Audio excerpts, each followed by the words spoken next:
बात करने जा रहे हैं, जो भारत में हर समय विवादों से घिरा रहता है कि क्रिप्टो लीगल है या अनलीगल। तो हम इस वीडियो के माध्यम से आज पूरी तरह स्पष्ट करेंगे, क्रिप्टो भारत में लीगल है या अनलीगल, और वीडियो को लास्ट तक बने रहेंगे। जो भी आपको क्रिप्टो को लेकर कितने भी भ्रम हो, वो आज पूरी तरह खत्म हो जाएंगे। क्रिप्टो करेंसी एक रिवलेशन, जो हम लोग बात कर रहे थे क्रिप्टो करेंसी के बारे में, तो आज पूरी तरीके से हम भ्रम खत्म करेंगे इस पे। भारत में क्रिप्टो करेंसी जैसे बिटकॉइन, एथेरियम, सोलाना आदि वैध हैं। जो हम लोग बात करते थे भारत में क्रिप्टो करेंसी वैध है क्या, लीगल है क्या, तो लीगल है, लेकिन यह कानूनी मुद्रा लीगल टेंडर नहीं माना जाता। कानूनी मुद्रा लीगल टेंडर नहीं माना जाता। इसका मतलब होता है क्रिप्टो करेंसी से खरीद बिक्री नहीं कर सकते, खरीद या बेच या होल्ड कर सकते हैं, लेकिन इससे रोजमर्रा की जिंदगी में लेन देन जैसे सामान खरीदना इस्तेमाल नहीं किया जाता है। क्रिप्टो करेंसी विनियमित नहीं है, मैंने इस पर नियम नहीं है, यानी इसके लिए कोई भी स्पष्ट नियामक ढांचा नहीं है। यह निवेश के लिए नए अवसर हो सकते हैं, जो भी नए निवेशक होंगे उसके लिए नए अवसर हो सकते हैं। सरकार क्रिप्टो पर 30% कर लेती है और 1% टीडीएस लगाती है, जो इसी वित्तीय संपत्ति के रूप में मान्यता दी जाती है। जो सरकार के यहाँ वित्तीय संपत्ति में लोग दिन प्रतिदिन इजाफा होती है, तो ये यहाँ से 30% कर लेती है और 1% टीडीएस लेती है। 30% जो कर लगता है, वो क्या लगता है कि जो भी प्रिंसिपल लिए है, प्रिंसिपल को छोड़ के जो भी आपके साथ प्रॉफिट हुई है कंपनी के साथ, जो भी आपको क्रिप्टो में प्रॉफिट हुआ है, उसका सर 30% लगता है। नेक्स्ट स्लाइड पे चलते हैं हम लोग। भारत में क्रिप्टो करेंसी कानूनी स्थिति। भारत में क्रिप्टो करेंसी की कानूनी स्थिति क्या है? वैध लेकिन अनियमितता। भारत में क्रिप्टो करेंसी अवैध नहीं घोषित किया जा सकता, अवैध नहीं घोषित किया गया अभी तक। 4 मार्च 2020 को सर्वोच्च न्यायालय इंटरनेट और मोबाइल एसोसिएशन ऑफ इंडिया बनाम भारतीय रिजर्व बैंक का एक मामला आया था, जिसमें आरबीआई ने 6 अप्रैल 2018 को सर्कुलर को उसका जो भी कानूनी सर्कुलर को सो रद्द करके जिसमें बैंकों को क्रिप्टो संबंधित व्यवसाय को सेवा देने का रोक दिया गया था। उसने वहां पे जो भी सर्वोच्च न्यायालय था वहां पे था, वहां पे सीधा सीधा उसको रद्द कर दिया गया। कोर्ट ने इसे अनुच्छेद 19(1) 19 क्लोज सब क्लोज जी के माध्यम से व्यापार एवं मौलिक अधिकार का उल्लंघन किया। तो हम लोग का एक फंडामेंटल राइट दिया गया है अनुच्छेद 19 में, आर्टिकल 19 में क्लोज 1 सब क्लोज जी में दिया गया है कि व्यापार करना एक मौलिक अधिकार है, कानूनी मुद्रा नहीं। दूसरा टॉपिक बात करते हैं कानूनी मुद्रा नहीं। क्रिप्टो करेंसी भारत में कानूनी मुद्रा लीगल टेंडर का दर्जा नहीं दिया गया। इसका इसका मतलब है कि इससे दुकानों में भुगतान के लिए या कर चुकाने के लिए इस्तेमाल नहीं कर सकते हैं। जो हम लोग बात कर रहे थे पिछले पीपीटी में कि हम लोग क्रिप्टो करेंसी लीगल टेंडर का दर्जा नहीं दिया गया। इसका मतलब है कि दुकानों में आप यहाँ से खरीद बिक्री नहीं कर सकते और कर चुकाने का इस्तेमाल नहीं किया जाता, बट ये खरीद सकते हैं, होल्ड कर सकते हैं और ऑनलाइन सेल कर सकते हैं।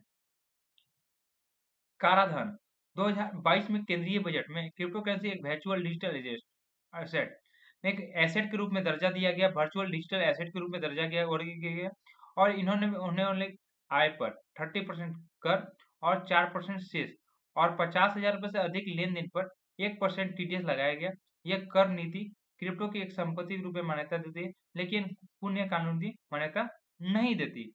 तो हम लोग बात करते हैं वर्चुअल डिजिटल एसेट। एक यहाँ पे डिजिटल एसेट के रूप में, यहाँ पे डिजिटल करेंसी के रूप में हम लोग डिजिटल एसेट के रूप में यहाँ पे इसको यूज कर सकते हैं। और जो भी हम तो यहाँ पे होगा 30% कर लेगी और 4% से और 50,000 से अधिक लेन देन पर 1% का टीडीएस यहाँ पे लगाया जाता है। सुप्रीम कोर्ट का एक नया जजमेंट आया 2025 में ही, बहुत सारी टिप्पणियां हुई, तो एक फिलहाल का ही टिप्पणी है। 20 मई 2025 को शैलेश बाबू भट्ट बनाम गुजरात राज्य के मामला सर्वोच्च न्यायालय ने क्रिप्टो करेंसी को समांतर अर्थव्यवस्था मैंने लेन देन में समांतर अर्थव्यवस्था कहा गया। इसे हवाला जैसे अवैध लेन देन से जोड़ा गया था। जो कोर्ट ने निम्नलिखित बातों पर बोली गई। क्रिप्टो करेंसी को प्रतिबंधित करने के बजाय विनियमित करने की आवश्यकता है। क्रिप्टो करेंसी जो प्रतिबंधित हम लोग कर चुके हैं, उसको विनियमित करने की आवश्यकता है, मैंने इस पर नियम बनाने की आवश्यकता है। सरकार को विशेषज्ञ के साथ परामर्श करके नियमन ढांचा बनाना हो चाहिए। सरकार के जो भी क्रिप्टो करेंसी के विशेषज्ञ हैं, उनसे परामर्श करके एक नियम ढांचा बनाना चाहिए, एक नियम उनपे पारित करना चाहिए। क्रिप्टो मामले में तकनीकी जटिलता हम जांच और कानूनी कार्रवाई में बाधा डालती है। इसमें बहुत सारी तकनीकी जटिलता होती है, जांच में कानूनी कार्रवाई में बाधा डालती है। तो यहाँ पे ये क्या है, तकनीकी जटिलता को हम लोग दिन प्रतिदिन यहाँ पे सॉल्व करते जाएंगे, यूज करते जाएंगे, तो दिन प्रतिदिन सॉल्व करते चले जाएंगे। इस टिप्पणी से, जो हमने पीछे वाले पेज पे बात की थी, इस टिप्पणी से तो क्रिप्टो में समुदाय को आशा जगाई होगी कि भारत में जल्द ही एक निर्माण ढांचा बनेगा और एक नियम कानून बनेगा और निवेशकों को सुरक्षा प्रदान की जाएगी। जो भी क्रिप्टो में लोग यहाँ पे इन्वेस्टमेंट करेंगे उसको वहाँ पे निवेशक सुरक्षा प्रदान की जाएगी भारत सरकार के द्वारा। वर्तमान में नियम क्या है? कोई व्यापक नियम नहीं। भारत में क्रिप्टो करेंसी अभी तक कोई भी व्यापक नियम नहीं है, मैंने कोई भी अभी उस टाइप का नियम नहीं बनाया गया। फिर भी एक नियम है, क्रिप्टो करेंसी एक आधारित डिजिटल मुद्रा विनिमय बिल 2021 को पारित किया। एक आधिकारिक डिजिटल मुद्रा विनिमय बिल 2021 में पारित किया, जो निजी क्रिप्टो करेंसी को प्रतिबंधित लगाता है। जो भी निजी क्रिप्टो करेंसी उसको प्रतिबंधित लगाता है। और आरबीआई के द्वारा डिजिटल रूप में CBDC central bank digital currency को बढ़ावा देने की बात करता है। हालांकि यह बिल अभी तक पारित नहीं हो पाया। जो भी CBDC central bank digital currency है वो भी अभी ये फेल हो चुके हुए हैं।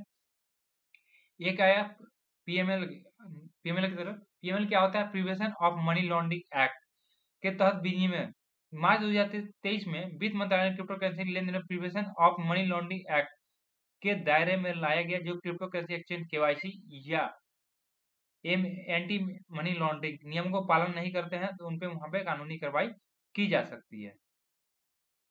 आरबीआई की सतर्कता। आरबीआई ने बार बार क्रिप्टो करेंसी को पॉन्जी स्कीम जैसे बताया है, इसके जोखिमी मैंने पॉन्जी स्कीम बताया गया है जो यहाँ पे लोगों के साथ धोखाधड़ी कर और मनी लॉन्ड्रिंग, आतंकवाद, वित्त पोषित अवस्था के बारे में बताया, चेतावनी दी थी। फिर भी इसे अवैध घोषित नहीं करता। अभी तक जो भी हम लोग बोल रहे थे आरबीआई है अवैध घोषित इसको नहीं करता। क्या क्रिप्टो करेंसी अवैध गतिविधि से जुड़ी हुई है?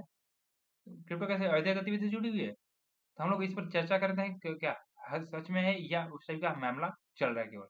तो एक बिटकनेक्ट जैसे घोटाला, एक पहले का मामला है बिटकनेक्ट का। बिटकनेक्ट जैसे मामले क्रिप्टो करेंसी दुरुपयोग का उजागर हुआ।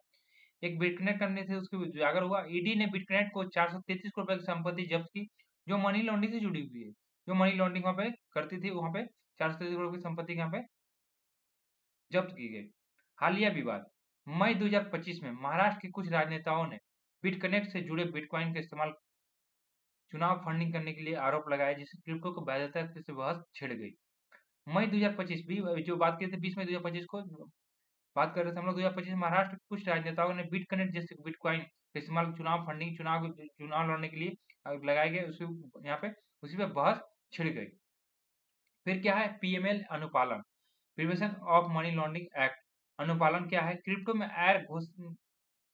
की आय की गैर घोषणा माने उसके गैर घोषणा में बिना घोषणा किए हुए प्रिवेंशन मनी लॉन्ड्रिंग एक्ट के तहत अपराध माना जाता है।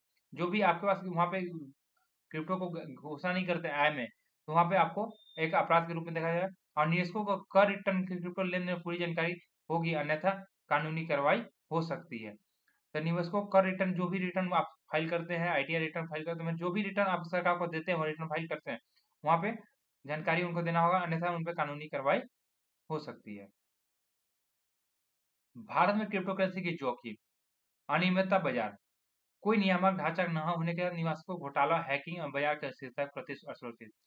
यहाँ पे कोई भी नियम ना होने से निवेशकों के साथ घोटाला भी हो सकता है, हैकिंग और बाजार की अस्थिरता के और असुरक्षित है। कर का बोझ। यहाँ पे सबसे ज्यादा कर अभी देखा जाए तो 30% कर और 1% टीडीएस के साथ क्रिप्टो ट्रेडिंग पर कर का बोझ है।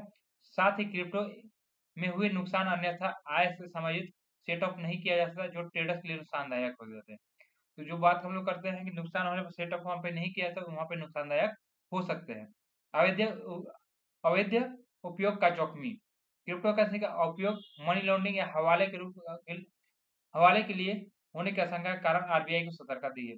यहाँ पे देता है कि क्रिप्टो करेंसी के कारण मनी लॉन्ड्रिंग या हवाला का बढ़ावा दिया जाएगा, उसी के आशंका के चलते आरबीआई उसको सतर्क कर रही है। अभी भविष्य की संभावना क्या है? भविष्य की संभावना क्या है कि क्रिप्टो करेंसी सुप्रीम कोर्ट का दिया गया है कि नियम ढांचा मई 2025 में वित्त मंत्रालय को संकेत दिया गया। वित्त मंत्रालय मैंने वहां पे दिया गया, वित्त मंत्रालय का संकेत दिया गया कि 2025 के अंत तक एक नियम बनाया जाए कि आरबीआई, सेबी या वित्त मंत्रालय के अधिकारी सहित तीनों मिलके एक क्रिप्टो का नीति पर काम कर सके, वहां पे क्रिप्टो की नीति पे एक नियम बना सके। डिजिटल रुपया। एक डिजिटल रुपया जो CBD central bank digital currency, RBI ने दिसंबर 2022 में ई रुपये के नाम से डिजिटल रुपये को पायलट प्रोजेक्ट शुरू किया था, जो ब्लॉकचेन पर आधारित थे। केंद्रीय डिजिटल मुद्रा, यह मुद्रा आरबीआई द्वारा निर्देशित किया था। जो भी सेंट्रल बैंक डिजिटल करेंसी के रूप में वहाँ पे क्रिएट किया था, उसमें ई रुपए के नाम से एक आया था प्रोजेक्ट, उसको नियंत्रित कौन करती है? आरबीआई द्वारा ये नियंत्रित किया जाता है। वैश्विक समन्वय, एक वैश्विक समन्वय ग्लोबल, भारत में G20 शिखर सम्मेलन हुआ था, अध्यक्षता के दौरान क्रिप्टो करेंसी का वैश्विक नियमन ढांचा वकालत कर रहे थे, जो भविष्य में भारत की नीतियों को प्रभावित कर सकता है। जो भविष्य में भारत की नीतियों को प्रभावित कर सकता है, नियमों को प्रभावित कर सकता है। जो भी वहाँ पे वकालत कर रहे थे, वहाँ पे बता रहे थे कि उनको भारत में यहाँ पे नीतियों का ये कर सकता है। नवाचार, एक यहाँ पे नवाचार भी हो चुकी है भारत में भविष्य की संभावना। तेलंगाना जैसे राज्य में वेब थ्री एक टेक्नोलॉजी है, उसको बोलते हैं वेब वन। हम एक वीडियो कमेंट आप लोग कीजिएगा तो web one, web two, web three video हम लोग बनाएंगे, उस पर भी आपको समझाएंगे। तो वेब थ्री सैंडबॉक्स जैसी पहल क्रिप्टो या ब्लॉकचेन नवाचार को बढ़ावा देती है। भविष्य में यह विनिमय स्पष्ट हो तो क्रिप्टो बाजार में अधिक संचालित हो सकती है, जिससे निवेशकों को बाजार में लाभ हो सकता है। तो तेलंगाना जैसे राज्य में वेब थ्री टेक्नोलॉजी सैंडबॉक्स में पहला क्रिप्टो एक ब्लॉकचेन का नवाचार बढ़ावा वहाँ पे दिया जा रहा है, और भविष्य में इसको विनिमय स्पष्ट हो, मैंने नियम वहाँ पे स्पष्ट हो तो क्रिप्टो बाजार में अधिक संरचित हो सकते हैं, जिससे निवेशकों को व्यवसाय में लाभ होगा। अब निवेशकों की सलाह क्या है? निवेशकों के लिए सलाह एक है कि जो क्रिप्टो में ट्रेडिंग वैध है, लेकिन अनियमितता के कारण जोखिम भरा हो सकता है। तो क्रिप्टो में ट्रेडिंग वैध है, क्योंकि नियमित अनियमितता के कारण वहाँ पे हो सकता है। विश्वसनीय एक्सचेंज जैसे OGDX, CoinDCX, ETC, बहुत सारे ऐसे एक्सचेंज जो KYC नियम का पालन करते हैं इंडिया के, उस पे हम लोग जाके कर सकते हैं। उस पे वहाँ पे आपका जो भी है अनियमितता, जो भी जोखिम भरा है, वो उससे हम लोग बच सकते हैं। कर अनुपालन, सभी क्रिप्टो लेन देन आयकर रिटर्न घोषित करें। गैर घोषणा PML के तहत अपराध हो जाएगा। तो हम लोग बात कर रहे थे, जो भी क्रिप्टो आप लेन देन करते हैं वो उसका आयकर रिटर्न घोषित कर दे। नहीं तो गैर घोषणा जिसके पास आप घोषणा नहीं करते, जिसकी घोषणा आप नहीं करते, prevention of money laundering act के तहत वो अपराध घोषित किया जा सकता है। जोखिम प्रबंधन, क्रिप्टो बाजार की अस्थिरता घोटालों, क्रिप्टो बाजार क्या है? अस्थिरता है। मेन मार्केट बहुत वोलेटाइल मार्केट है, जो बोलते हैं अप और डाउन कब यहाँ पे बहुत ज्यादा होता है, तो अस्थिरता। और जैसे घोटालों, जैसे बिटकॉइन का जैसे पहले एक उदाहरण आया था 433 करोड़, तो साधारण है, केवल उतना ही निवेश करें जितना आप खो सकते हैं, या उसको लॉन्ग टर्म तक आप भूल सकते हैं, उतना ही आप निवेश करें क्रिप्टो के लिए। एक निवेशक के लिए ये पूरे तरीका सलाह था हमारा। एक निष्कर्ष पे आते हैं, पूरे कैलकुलेशन पे आते हैं, तो हम लोग क्या करते हैं? भारत में क्रिप्टो करेंसी वैध है, लेकिन अनियमितता के कारण कानूनी मुद्रा मान्यता नहीं दी। मैंने जो हम लोग बात कर रहे थे लीगल टेंडर का मान्यता नहीं दी है। बिटकॉइन जैसे घोटालों इसका दुरुपयोग का उजागर किया, जिसके कारण सुप्रीम कोर्ट ने सरकार नियामक ढांचे पर जोर दिया। ऐसे घोटालों के कारण, दुरुपयोग के कारण सुप्रीम कोर्ट ने सरकार से दिया गया कि ये नियमक ढांचा बनाए, और 2020 में आरबीआई ने प्रतिबंध हटाने के क्रिप्टो ट्रेडिंग को बढ़ावा दिया। आरबीआई के द्वारा 2020 में प्रतिबंध जो हटाया था, वो वहाँ पे क्रिप्टो में बढ़ावा दिया गया। लेकिन 30% कर 30% कर जो हम लोग बात कर रहे थे कि जो भी आपको क्रिप्टो से प्रॉफिट होता है, तो वहाँ पे 30% का, और PML मैंने prevention of money laundering act नियमों को से जटिल बनाया गया है। भविष्य में 2025 तक अंत तक नियम हटाए। तो भविष्य में देखा जाए तो 2025 तक ऐसा हो सकता है कि नियम की संभावना बन सकती है, और भारत में क्रिप्टो करेंसी निवेश करना तो चाहते हैं तो विश्वसनीय प्लेटफॉर्म पर आप ये कर सकते हैं। दोस्तों, इस चैनल पर पहली बार आए हैं तो सब्सक्राइब करें और शेयर करें, और एक प्यारा सा कमेंट करें कि आपको ताकि हम आपके लिए क्रिप्टो के बारे में पूरी तरीके जानकारी और जागरूकता फैला सके। Thank you all of you, हमारे योर ऑडियंस।